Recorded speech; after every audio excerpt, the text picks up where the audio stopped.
This is a dungeon in a video game. And this is a dungeon in a Zelda game.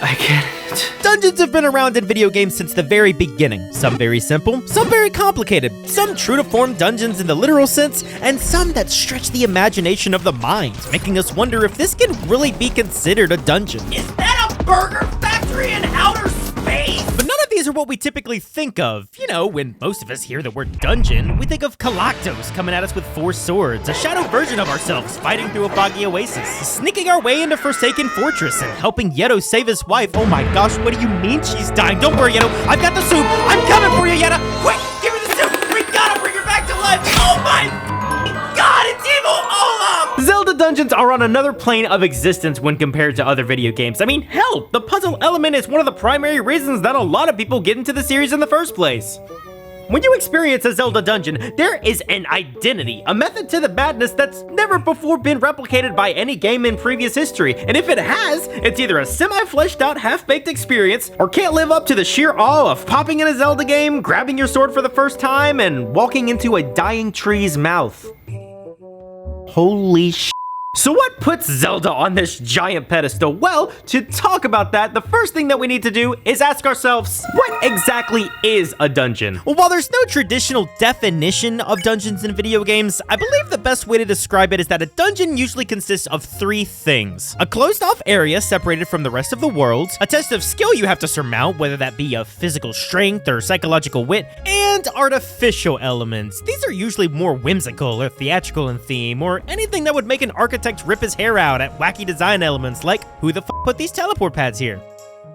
No, seriously, who the f put these teleport pads here? These 3 requirements are what I've found in, I'd say, 95% of dungeons. Now, dungeons don't have to be a traditional dungeon in the sense. Dungeons can take on the form of a temple, a shrine, a forest, an ancient civilization, a walking death simulator that leaves you in a moral quandary of why you're doing this in the first place. Point is, a dungeon is an isolated test of skill with a reward waiting for you at the end. So what's the difference between other video games and the Zelda series?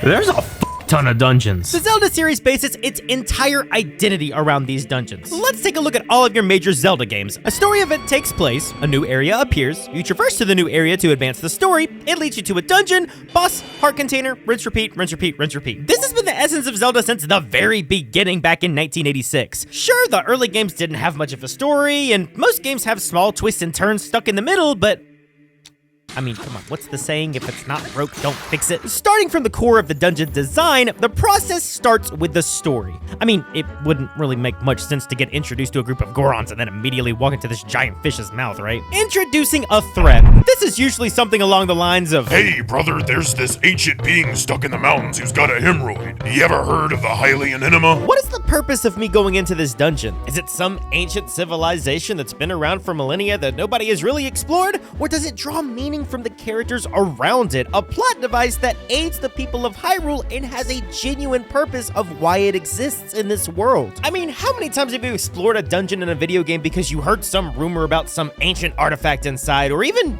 just because the spot was available on your map? Have you ever noticed that when you traverse a Zelda dungeon, you're almost never alone in execution? There's usually some minor characters guiding you along, whether it be a companion you brought along the way or travelers that wandered inside. Even areas that don't have external characters wandering the grounds, your companion usually pipes up to tell you more information or analyze the area to give you some sort of insight on how this dungeon came to be. So yes, if you look on the right, you will see the Chalice of the Gods, granted by Hylia herself after the hero slain Ganondorf after 13 long, restless years of slumber.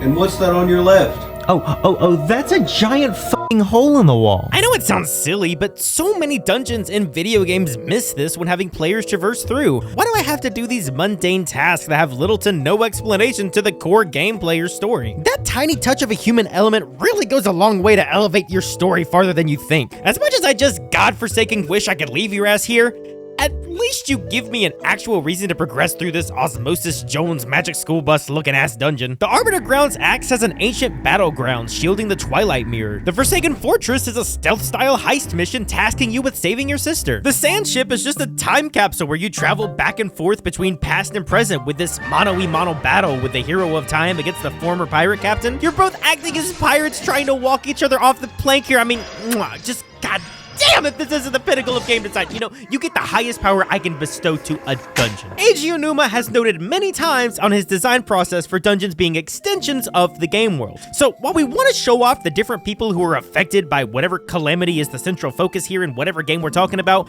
what kind of element or design can we add to this so we can flesh out the game world? Okay, so we have a whole entire game based off of time travel. Let's make an entire dungeon, half of which has to be completed during childhood, and the other half needing to be completed during adulthood. Here's a game where I'm being turned into a wolf, so let's introduce woodland creatures as the first companion, so we can use that as a bond to build along with this wolf-like state, so that when he turns human, they recognize the scent and wish to further the hero on their journey. Finding the Goron Elders, furthering this adorable little Cinnamon Rolls drive. I mean, not only does this warrant your reasoning for going into the dungeon, but gameplay-wise, this makes clear what the intent of progress of each dungeon is going to be. But of course, none of that matters if the dungeons themselves aren't satisfying on their own, so how does a Zelda dungeon combat this? Well, don't ask me, I don't fucking know. Freedom of choice. Most Zelda dungeons do not follow a strict linear path. They all have intended paths and ways to progress through to the next section, but allow your exploration to guide the way forward. So think of it this way. You have 5 rooms to explore, one of which has the keys to a locked 6th room. You can go in any of these 3 rooms to begin with, but one unlocks one room, the other unlocks the opposite adjacent room, and these rooms contain items necessary to complete objectives in the adjacent rooms and find the key, all of which have to be explored in order to progress through to the final room. What this means is you're not immediately punished for not knowing the correct step to take and roadblocked from progressing, because that comes a bit later. I still can't remember what to do with this part. It is painfully obvious once you think about it, how Zelda is able to manage to exceed all other games in its strategic crafting. Check it out. Are you ready for this? Whoa. How many games can you think of that take the art of puzzle solving and uses the entirety of the 3rd dimension? I mean, you've got games like Portal that do this, and nothing against Portal, but a Legend of Zelda game has a lot more moving parts to it. When we think of dungeons in video games, we typically fixate on RPGs and how they use the intellect of solving problems as a contrast to the intellect we use when advancing through gameplay. RPGs are not known for its wide variety of movement. It's a strategic battle utilizing strength and weaknesses to... Why am I explaining what an RPG is? You're not gonna enter a Final Fantasy game and see cloud stripes swinging off the ceilings. The biggest puzzle you're gonna find in a Fire Emblem game is, should I put this wig on this dog? And yes, you should. The entire idea behind the Legend of Zelda series is maximizing the limited space that you have and creating the plan to move forward. Items are just an extension of Link's capabilities, and it's the task of the player to use that to move forward. Now, how do you introduce all these items in the most prevalent way? Well, typically games introducing dungeon-like areas tend to go the linear route. You discover the key to the puzzle. Congrats, let's move on to the next one. And that's fine, but I feel like that restriction of finish the puzzle, move on to the next one, has 2 major flaws. 1, you're not using the landscape and layout to the best of your ability. And 2, you're not actively rewarding players. The reward for finishing a puzzle should not be another puzzle, or more specifically, starting over from scratch with a brand new segment. The Zelda dungeons are riddled with puzzles, each one expanding the layout of the dungeon more and more. When you're done with a puzzle, that area doesn't just disappear into nothingness and cease to exist. Here, you get a key, a lackluster reward, but wait, I can use that to get to the next room, and now I'm excited to where this leads to. And wait, this is just an alcove overlooking where I was before.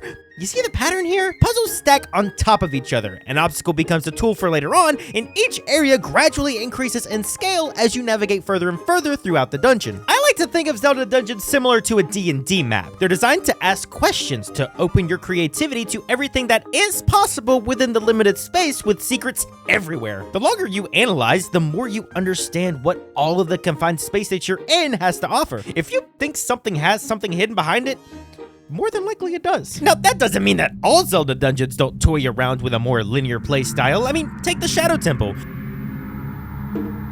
I don't think I want to. It's pretty much just a straight shot all the way through, constantly pushing you to descend deeper and deeper into the well. But I mean, think of the item that you're using here. It's the hover boots, so it's constantly pushing you to find creative ways to traverse new ground. Same with the Temple of Time. You go through all of these puzzles to discover the Dominion Rod, when the real challenge is re-navigating the entirety of the ground you've covered to return the pedestals to the new position. Now, even though these do have a more linear style, Zelda dungeons typically have a central theme. Think about the stairwell in the Water Temple or the giant head in Dodongo's Cavern. This is a common trait in Zelda games. They'll send you down one path to gather a collection of items, and the central location clearly housing the ways to go. One of my favorite dungeons, as silly as it is the Great Deku Tree. I love it. As soon as you step in, you're met with this rotting core of trees with freshly woven threads beneath you saying, "All right, dumbass, this is clearly where you need to go. You just need to figure out how to do it." The goal is not complete this puzzle, get to the end. It's journey so I can find out how to navigate past this part so I can feel that euphoria when you finally get to that barred off area. Lots of times, they like to make these centralized areas a part of the puzzle itself. You clearly know you need a gadget to get through to this area, but how you go about it remains a mystery. These items are what makes a Zelda game a Zelda game. While most puzzles in video games offer you interactable objects, pedestals, whatever they want to do to try to entertain you, Zelda poses these as gadgets. Not one and done disposable items, extensions of Link and his capabilities. If you look through the opening halls in most dungeons and even the entrances and areas leading up to them, you'll typically find hints of the item hidden within scattered throughout the landscape. Wow, it's almost like Zelda developers are constantly using foreshadowing and letting you know what happens next. Much like power-ups are to Mario and copy abilities are to Kirby, key items are imperative to Link's journey throughout whichever timeline he ends up with at the time. So not only must the developers make sure this fits thematically with the dungeon they originate from, you also have to make sure it doesn't overpower the game or cause the rest of the dungeon to become unbreakable. And yes, I'm talking to you, Magical Bottle of Wonder. On the other hand, you've got to make sure that when you do create an item, it has a practicality outside of the dungeon, which is usually why the landscape and layout of Hyrule is typically one of the last things to be completed. It's much easier to add a secret door to a house than to build the whole house around the secret door. One thing that never struck me until recently was the thought of including the secret item midway through the dungeon rather than at the very end. I mean, it makes sense. Why would you reward the player with a heart container and give them a new tool to utilize at the same time? It's the perfect setup for anticipation. The key item serves as the perfect halfway point of the dungeon. You've already tested your strength to deserve the item, so now you get to test your strength with the use of the item. Once you've proven your worth there, you get to face the final bosses in a gauntlet at the end, and I haven't even talked about looking forward to all of those unsolved puzzles you already found outside. What the hell am I supposed to do with a can of soup? And all of that culminates with one final challenge to intimidate the player: the boss battle. An ultimate test of how to utilize all the skills you've learned in the dungeon, and in most cases, find the source of whatever calamity has caused the Hylian residents such grief. I honestly don't have much to say. The boss battle signifies the end of your experience, a stamp in the passport of your Hyrule journey. It should be simple, it should be engaging. It shouldn't be this. You've learned how to use the tool you've acquired for mobility, now you just have to use it for offense. Of course, the rest of your skills are put to the test too, but it should engage your item, fit the theme, and be a genuine challenge. I could talk about this boss fight for hours. Zelda dungeons have proven themselves to be a pinnacle in the history of video games, but if you've noticed, there's one game that I haven't really talked about the dungeons inside of them. And no, I'm not talking about The Adventure of Link. Many agree that the weakest part of Breath of the Wild was the Divine Beasts. These aren't traditional Zelda dungeons. The Divine Beasts are boring. But I mean, their goal isn't to be a traditional Zelda dungeon. I mean, think about the purpose of Divine Beasts in The Legend of Zelda. What are they? They're sacred creatures that the Guardians have learned to control to fight against Calamity Ganon in this ongoing war for Hyrule. So what kind of strategy is implemented? Well, maneuvering the appendages and body parts of these gigantic creatures to prove you have the gall to control a creature with capabilities of causing mass destruction. That fits exactly in the theme of the quest for the Divine Beasts. And Breath of the Wild isn't even built around the idea of the Divine Beast. I mean, the word wild in the title signifies exactly what the purpose of the game is about. The shrines hold the significance of puzzles and test the strategy of waking up with an empty toolkit and building it up to defeat Calamity Ganon. While these are mini dungeons, they're still necessary in acquiring the mandatory Master Sword that you need to defeat Ganon. When you think of it in the context of the world, the Divine Beasts don't act as a form of progression for Link's toolkit and abilities like they do in the other games. They established early that the shrines are the places that house the abilities needed for Link's journey, and the Divine Beasts are simply a story embellishment that the player can immerse themselves in if they'd really like to. However, that doesn't mean that the Divine Beasts in Breath of the Wild don't have valid criticisms. While there is a specific mechanic surrounding each one, none of them have any core features or landmarks that differentiate them from one another. They're just big walking vehicles, and at the end of the day, 90% of engines underneath the hood of a car still look the same. I also wish there was just a little bit more emotional weight within the Divine Beasts themselves. While you do have the lead up of each of the creatures with the memories of Guardians Fallen to help guide you along, I feel like using their spirit in a more physical form while playing the dungeon could have added a lot more motivation behind them. Sure, it takes away from some of that emotional weight after you defeated the dungeon, but I think we can rework the 2-minute cutscene after the dungeon so the hour and a half you spend inside the dungeon doesn't suffer. I also think that adding an ability specific to the inside of the dungeon, or even an upgrade to the 4 original abilities, would have made for a far more memorable experience. While that also could diminish the quality of the Guardian signature moves that you get after defeating the dungeon, at least it would give me the drive to get through this flying bird here. I bet half of you didn't even realize this is the elephant. I could keep going on, but wait a second. If I'm going to talk about dungeons in video games, I feel like I'm forgetting something.